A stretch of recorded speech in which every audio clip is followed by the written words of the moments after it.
बिस्मिल्लाहिर्रहमानिर्रहीम। अस्सलाम वालेकुम। Welcome back to my channel. उम्मीद करती हूँ आप सब खैरियत से होंगे। आज मैं आपके साथ नमकीन गोश्त स्पेशल की रेसिपी जो है वो शेयर कर रही हूँ, जो कि हम बनाएंगे घी के बगैर। बहुत ही मज़ेदार और बहुत ही जूसी बनता है। इंशाल्लाह आपको मेरी ये रेसिपी बहुत पसंद आएगी। और अगर आपको मेरी ये रेसिपी पसंद आए तो प्लीज़ लाइक और शेयर ज़रूर कीजिएगा, और अगर चैनल पर नए हैं तो प्लीज़ चैनल को सब्सक्राइब कर दीजिएगा। तो चलिए ये मज़ेदार सी रेसिपी जो है वो स्टार्ट कर लेते हैं।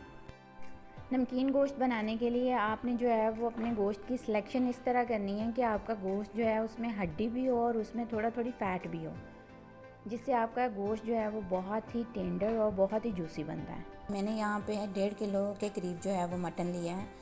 अब इसमें मैंने एक कटा हुआ छोटे साइज़ का प्याज, एक कटा हुआ छोटे साइज़ का टमाटर और 2 से 3 साबुत हरी मिर्चें जो हैं वो मैंने ऐड की हैं। और साथ ही मैंने जो है इसमें 3 टीस्पून के करीब जो है वो लहसुन अदरक का पेस्ट ऐड किया है।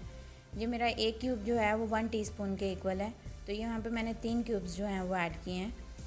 और इसमें मैंने 1 टेबलस्पून जो है वो नमक ऐड किया है। 1.5 किलो मीट के लिए जो है वो 1 टेबलस्पून नमक बहुत है। इसमें नमक हम पूरा रखता है, ना तो बहुत ज़्यादा यूज़ करते हैं और ना ही बहुत कम यूज़ करते हैं। फिर इसमें मैंने 2 गिलास के करीब जो है वो पानी ऐड किया है। पानी ऐड करने के बाद मैंने प्रेशर कुकर को क्लोज़ कर दिया और इसे 18 से 20 मिनट जो है वो पकने के लिए छोड़ दिया है।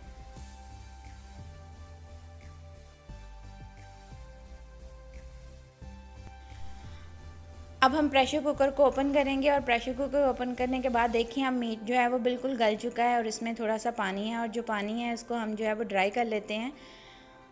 ड्राई करने के बाद ये जो मीट है आपका, ये इसमें जो फ़ैट की क्वांटिटी थी उसकी वजह से इसमें थोड़ा सा घी जो है वो आ गया होगा। हमने उसी घी में इस मीट को अच्छे से जो है वो कुक कर लेना है।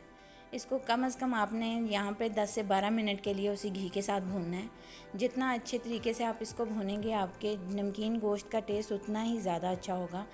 आप मेरी इस रेसिपी को लाजमी ट्राई कीजिएगा। इंशाल्लाह ये आपकी रेसिपी बहुत मज़े की बनेगी। इसका टेस्ट बहुत अच्छा और बहुत यूनिक आता है, क्योंकि हम इसमें जो है वो बाहर वाला घी या ऑयल जो है वो बिल्कुल ऐड नहीं करते। और ये बहुत ही लाइट वेट होता है और बहुत ही खाने में मज़े का लगता है। इंतहाई जूसी बनता है। लाजमी ट्राई कीजिएगा और इसका फ़ीडबैक मेरे साथ लाजमी शेयर कीजिएगा।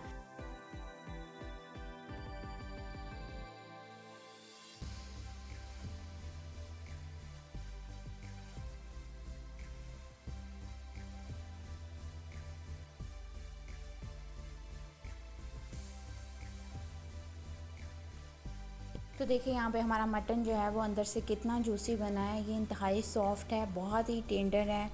इंशाल्लाह आपको ये रेसिपी बहुत पसंद आएगी। लाजमी ट्राई कीजिएगा। इंशाल्लाह मिलते हैं एक और मज़ेदार सी नई सी रेसिपी के साथ। तब तक के लिए मुझे इजाज़त दीजिए। अल्लाह हाफ़िज़। अपना बहुत ख्याल रखिएगा।